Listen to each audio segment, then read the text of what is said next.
He was the only thing standing between the helpless girl and a roaring doom. Thunderous wheels churning the night, steam stabbing at his eyes, adrenaline a hammer in his chest. But hours earlier, Gideon Malloy had slipped through Dry Creek's gates beneath an orange twilight. A distant storm breathed on the plains, warning of what was to come. He didn't know yet that a tyrant's cruel stunt would force him back into the gunmetal shadow of his past. He rode under low-slung clouds toward Dry Creek's outskirts as lightning danced on distant ridges. The late hour and gathering storm made the air smell of rain and gunpowder. In the saloon at the town's edge, he found the last man standing, Sheriff Billings, hat tipped low, eyes on Gideon Malloy's face. "Blackhand Malloy," the sheriff said, voice low. "People say a specter's returned. That sound you hear, it's trouble on wheels." Gideon glanced at the saloon clock, 11:50 p.m. Midnight was near. Outside, the train tracks moaned under a departing freight. The wind carried a whisper, a girl's muffled cry. Gideon stood, muscles coiled. Something broke inside him, like promised silence he needed to see. Down at the tracks near a dim lantern, henchmen of the railway tycoon worked with measured cruelty. They tied a young woman to the rails, her bound wrists purple and delicate in torchlight. Her blindfold had come loose, and Gideon saw a flash of terrified eyes. She was deaf, not blind, listening to the night. Steel raced through his veins.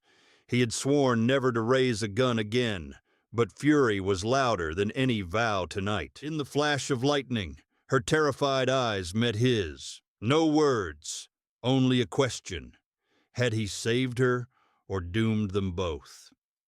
A lone crow cried as dawn's light bled across the plains. Gideon rode hard, west, Emma clinging to him. Behind them, the dawn cast long, cold shadows on the grass. Hoofbeats behind told how many men had already given chase. He urged the mare through deepening fog toward an abandoned station house. Sunrise, splitting the sky red behind the rails. Lightning-scorched timbers formed a skeleton in the half-light. She winced at the chill wind, but when he offered her a woolen coat, Emma just pressed close and smelled the coffee in his flask instead of answering. Her silence was answer enough. Inside the dilapidated barn, Gideon quickly built a small fire. He poured coffee into a tin cup and offered it to her, the smoky aroma of damp wood mingling with its bitter warmth. Her fingers gripped the cup without a word. Each step closer to safety raised the stakes. The sheriff had put a price on his head, and the railroad boss's name was on every wanted poster now. He was an outlaw again in the eyes of every man who met him. She wrote on a scrap of wood with chalk. "Thank you. I'm Emma." He blinked. Emma. He hadn't known her name. No one had told her his. "Gideon," he whispered, answering her silent thanks. She nodded slowly, eyes warm like dawn, and gave a faint smile. He felt the weight of her trust. But even as they talked through writing, Gideon sensed danger reawakening all around them. In a distant gust, a whispered scream of steel on steel drifted toward them. Midday was hours away. Would it bring salvation or sorrow? Subscribe now for more heart-pounding Wild West tales. Gideon checked the sun. It was midday now, and the Heatheart Express would blast through this valley soon. The promise he made once was burning in his mind again. Years ago, after the last shootout, he had laid his mentor, old Huxton, to rest behind a pine. Huxton's dying words had been, "Promise me, Gideon, no more gun. Live straight." The memory tasted like salt and smoke on his tongue. He reached out and touched the fading scar on his left hand, the one where he ended a man's life by accident. That vow had kept him alive, but it throbbed between his ribs now, like a warning bell. Emma watched him quietly by the fire. Her good hand traced the grain of a wooden splint on her wrist. Another promise, unbroken, even when the world tried to break her. Once she had caught a bullet, meant for her sister, losing her hearing in the bang of the past. She never complained, but every scratched note told its own story. Now she wrote on a chunk of wood, "You saved me, and I will tell you why." Gideon's jaw tightened. He hadn't asked, but his heart understood. He sipped cold coffee and waited. "My father was a drunk," she whispered through chalk. "He sold me to the rail boss to pay a debt. I lost my family, but I have found one. You." Her lips trembled in silent courage. Gideon closed his eyes. He knew what it was to lose someone he loved, his mentor, and years of peace buried with Huxton in the Red Desert.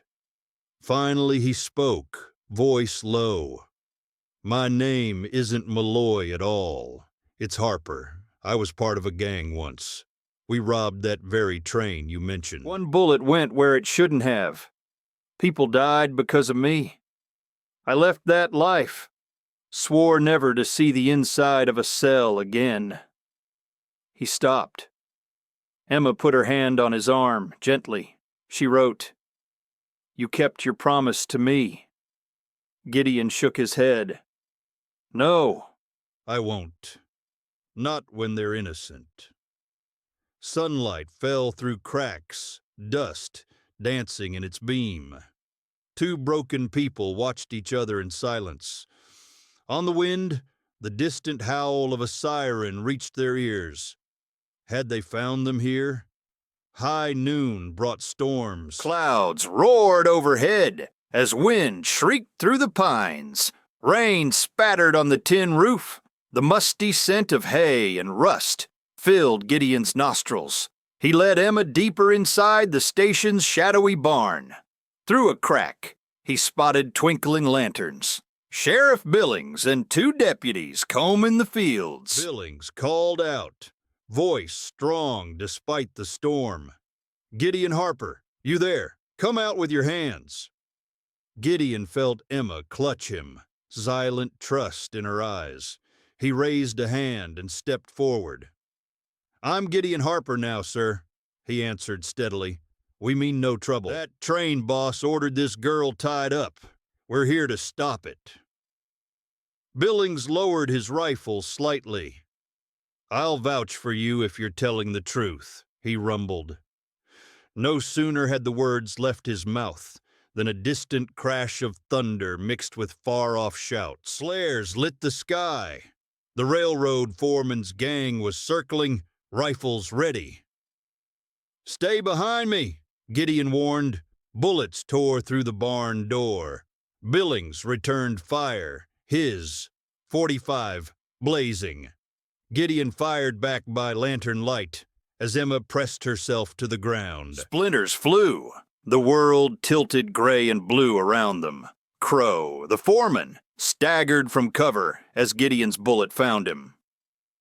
Billings winced, pain flashing on his face, but stayed steady behind Gideon's shoulder.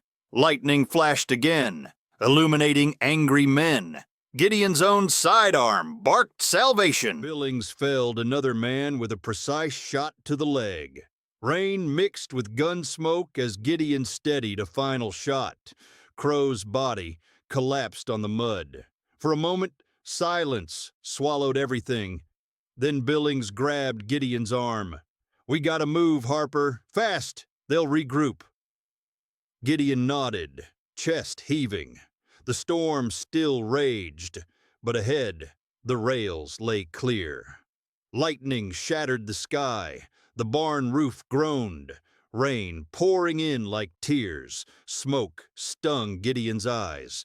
Flames licked wooden beams as Gideon and Emma leapt outside. Billings ran to cover Emma and the wreckage, face grim. A bullet tore his jacket, blood blossomed at his shoulder. Billings spun, barking orders. "I'll hold them off. Get her safe," he yelled. Gideon clenched the trembling girl to him, pulling her behind a fallen beam. Raindrops masked their silence. Through the haze, Henry Crow reappeared, eyes a storm of hate, revolver steady.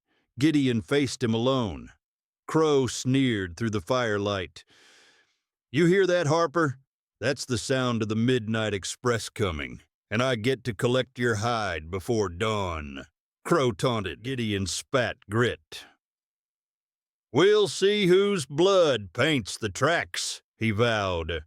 They circled each other in the downpour. Thunder boomed like a drum roll. "Time's up, boy," Crow barked, raising his pistol. "Collect it now." At that moment, a deafening steam whistle blew. The Heatheart Express burst around a curve behind Crow. Lights blinding. Crow whirled, gun swinging toward the hurtling train. Gideon took his chance. He kicked gravel. The world slowed. A falling timber crashed on Crow's gun hand.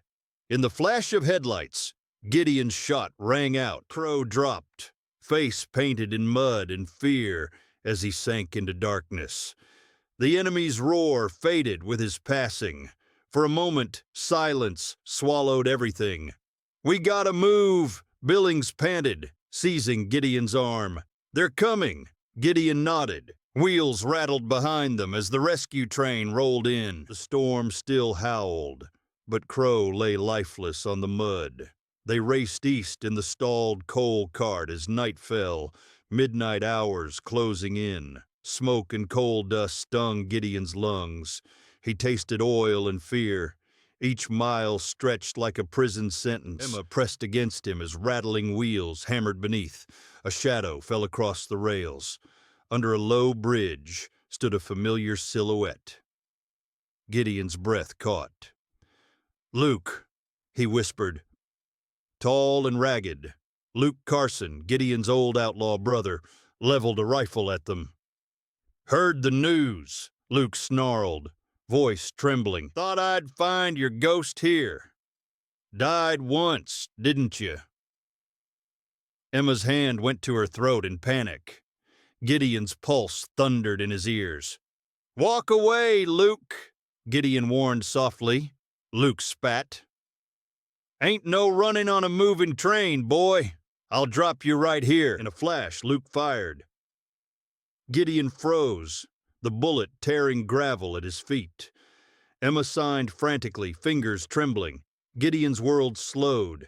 He squeezed the trigger. Luke collapsed on the coal floor, hissing his last breath. Gunmetal gleamed in the firelight as the outlaw brother bled out. The midnight whistle blew again. Gideon held his breath, heart pounding. Justice had found him. "We should go," he said quietly. Emma only nodded. Outside, the night was silent again. Gideon's hand still shook. Had he truly kept his promise? "I didn't want it to end like this," he whispered to the wind. Could he ever make peace with himself? Subscribe now for more adrenaline-fueled tales of redemption. He saved her life. The train bore on, but the shadows of his past remained. Mercy had won the night, yet in the silence Gideon wondered what price it would demand.